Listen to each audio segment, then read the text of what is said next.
What's up, man? We back. Another episode of the Biblical Blueprint. And today we're talking about divine direction in your relationship. Divine direction in your relationships. So this is coming out of Genesis chapter 24. Once again, man, chapter by chapter, verse by verse. This is what we're doing with the Biblical Blueprint. This is the best. The Bible is the best resource for your life and for your business. You know, today we just going to talk about love. You feel me? Because we all need love in our lives, right? But let's get into it, man. I'm gonna start it off with a prayer. Lord, thank you so much for this day. Thank you so much for bringing us here today. And I thank you for everybody who's watching this video. I hope this message blesses them and helps them find their direction in their relationships, Lord. Thank you so much for your word. Thank you so much for giving us this opportunity to experience your word. Amen. So, Genesis chapter 24. We just prayed over it. Let's go hear what he got to say, okay? Genesis chapter 24, Yarv. Abraham lived to be a very old man. The Lord blessed him and everything he did. Abraham's oldest servant was in charge of everything he owned. Abraham called that servant to him and said, "Put your hand under my leg. Now I want you to make a promise to me.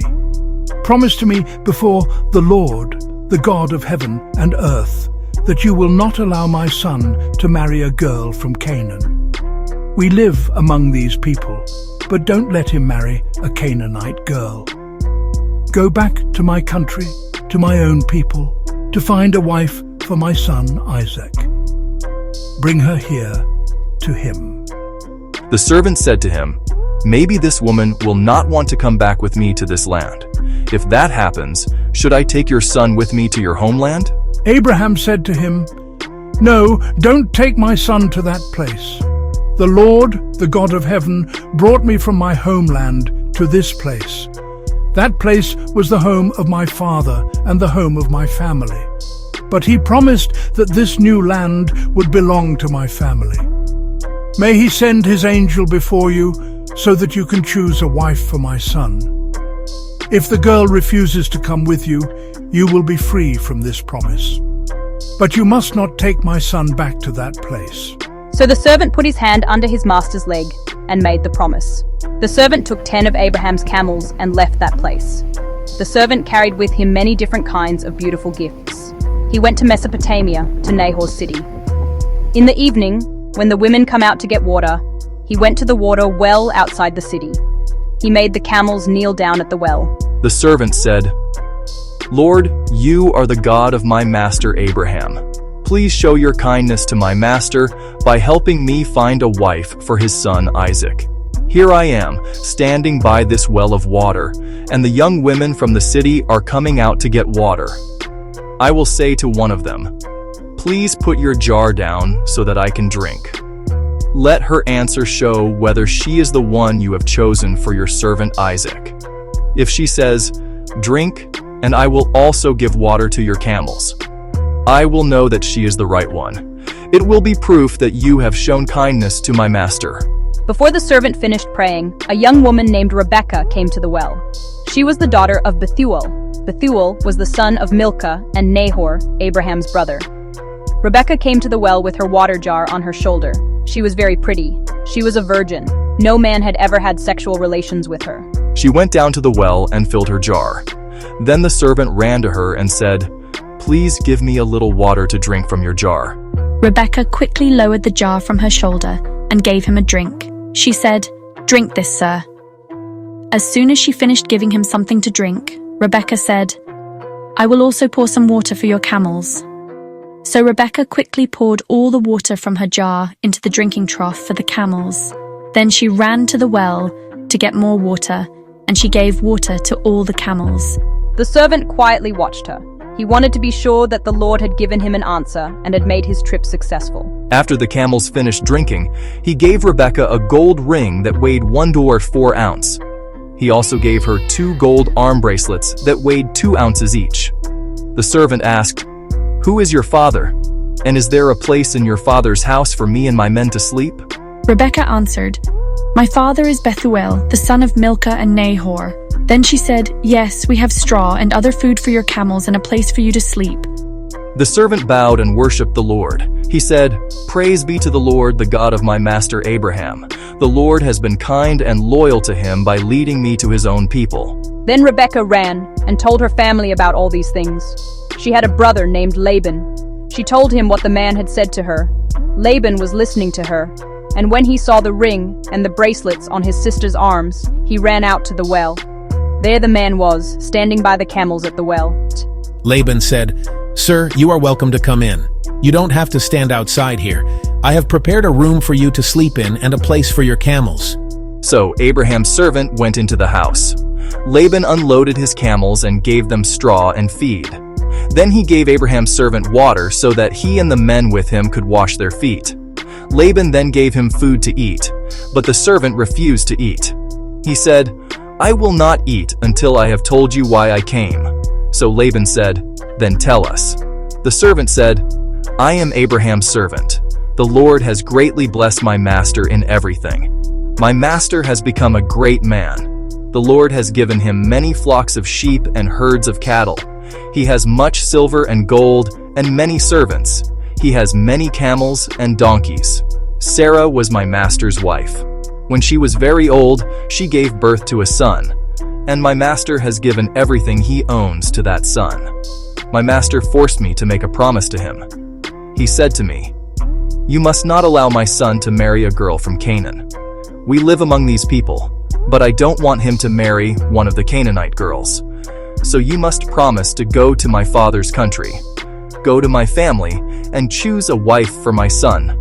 I said to my master, 'Maybe the woman will not come back to this place with me.' But my master said to me, 'I serve the Lord, and he will send his angel with you and help you. You will find a wife for my son among my people there. But if you go to my father's country, and they refuse to give you a wife for my son, you will be free from this promise.' Today I came to this well and said, 'Lord, God of my master Abraham, please make my trip successful. I will stand by this well and wait for a young woman to come to get water. Then I will say, "Please give me water from your jar to drink." The right woman will answer in a special way. She will say, "Drink this water, and I will also get water for your camels." That way I will know that she is the one the Lord has chosen for my master's son." Before I finished praying, Rebekah came out to the well to get water. She had her water jar on her shoulder as she went to get water from the well. I asked her to give me some water. She quickly lowered the jar from her shoulder and poured me some water. Then she said, "Drink this and I'll get some water for your camels." So I drank the water and she gave water to my camels. Then I asked her, "Who is your father?" She answered, "My father is Bethuel the son of Milcah and Nahor." Then I gave her the ring and bracelets for her arms. I bowed my head and worshipped the Lord. I praised the Lord, the God of my master Abraham. I thanked him for leading me straight to the granddaughter of my master's brother. Now tell me, will you be kind and loyal to my master and give him your daughter? Or will you refuse to give her to him? Tell me so that I will know what I should do." Then Laban and Bethuel answered, "We see that this is from the Lord, so there is nothing we can say to change it. Here is Rebekah. Take her and go. Let her marry your master's son. This is what the Lord wants." When Abraham's servant heard this, he bowed to the ground before the Lord. Then he gave Rebekah the gifts he brought. He gave her beautiful clothes and gold and silver jewelry. He also gave expensive gifts to her mother and brother. Then he and his men had something to eat and drink, and they spent the night there. Early the next morning they got up and the servant said, "Now we must go back to my master." Rebekah's mother and her brother said, "Let Rebekah stay with us for a short time. Let her stay with us 10 days. After that, she can go." But the servant said to them, "Don't make me wait. The Lord has made my trip successful. Now let me go back to my master." They called her and asked her, "Do you want to go with this man now?" Rebekah said, "Yes, I will go." So they allowed Rebekah to go with Abraham's servant and his men. Her nurse also went with them. While Rebekah was leaving, they said to her, "Our sister, may you be the mother of millions of people, and may your descendants defeat their enemies and take their cities." Then Rebekah and her nurse got on the camels and followed the servant and his men. So the servant took Rebekah and left. Isaac had left Bir Lahai Roi and was now living in the Negev. One evening he went out to the field to think. He looked up and saw the camels coming from far away. Rebekah also looked and saw Isaac. Then she jumped down from the camel. She said to the servant, "Who is that young man walking in the field to meet us?" The servant said, "That is my master's son." So Rebekah covered her face with her veil. The servant told Isaac everything that had happened. Then Isaac brought the girl into his mother's tent. Rebekah became his wife that day. Isaac loved her very much, so he was comforted after his mother's death. Genesis chapter 24, Yarv. And a lot going on in this chapter 24. We're seeing that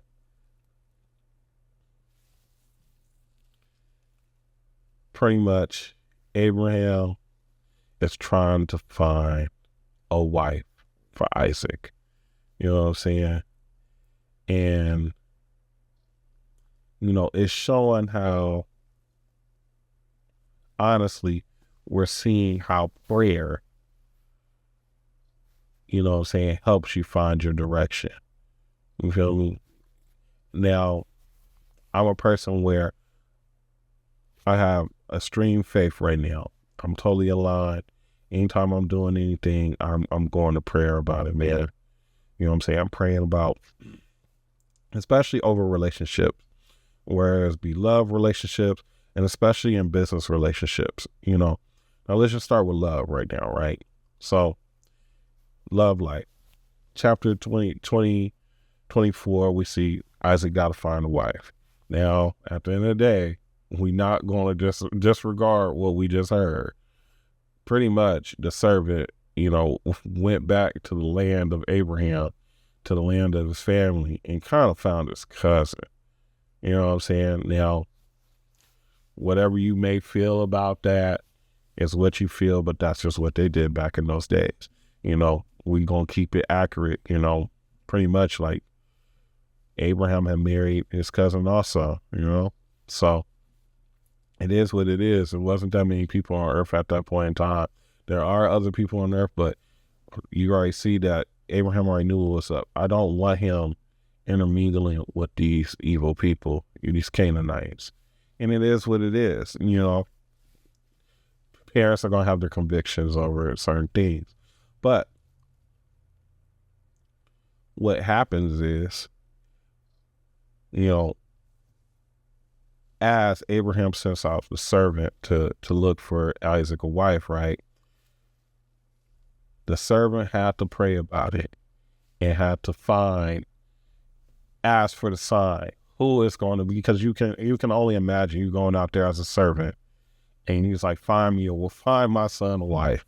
Where you going to find your son a wife? You know, because it's like you can bring somebody back and that is not wife material. So, hey, we going to pray about it. And you know what? He found it. He found Rebekah, which was his cousin. But at the end of the day, he found her because guess what? When he prayed, God told him the sign and he saw the sign. Now, fast forward, right? I've experienced this. And that's why I'm trying to tell you this is the greatest resource for your life, right? I had a situation where I have quite a couple situations as far as like relationships are concerned where I needed to sign. You know, I know I had got into a position where I was very uneasy about my relationship. I decided to reunite with my child's mother, right? And I remember I was dating somebody I really liked at the point in time, and it was like either my child's mother or this girl, and I chose my child's mother, you know, and it was a very, very hard decision. And when I made this decision, right, it wasn't the easiest decision. It was a rocky road. I did something to make make her mad, and it got even rockier. And, you know, therapy was on the table, breaking up was on the table. It was a whole bunch of stuff that was on the table where I was like, I felt like I had made the wrong decision. And I was like, I had to pray myself through it. I prayed over this relationship. And of course, I wanted something as far as keeping the relationship together, but I also had in the back of my mind, like, I got to go wherever God wants me to go with this. You know what I'm saying? Because at the end of the day, he's the director of this movie. He's the one who's giving me direction. I asked for the direction. And I remember when I was on the rocks, it was towards the end of the previous year.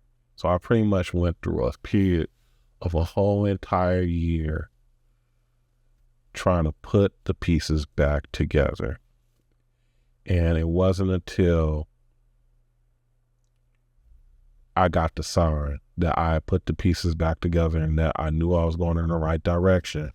When I saw a picture of us together as a family, where it was like, man, we haven't really took a lot of family pictures.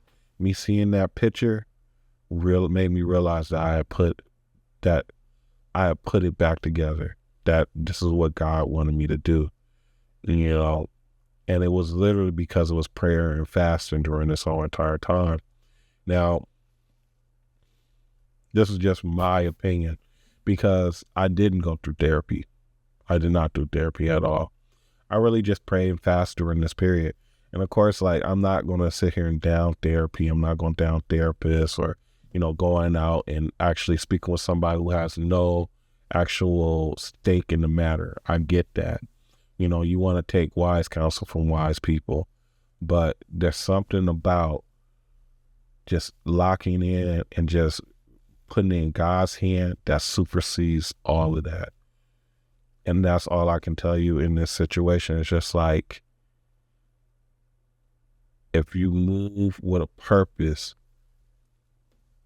God is going to give you the actual direction. You know what I'm saying? Pray with precision. You know, God's timing is perfect. And it's one of the things, like, I feel like a lot of people don't experience it enough. That's why a lot of people doubt, you know, and that's why I'm doing this, because I don't want you to have to doubt anymore. I'm sitting here and giving you my testimony because if you have any doubts, I'm here to help you erase that doubt. That prayer, fasting, and reading this Bible will help you achieve any type of outcome that you're looking for.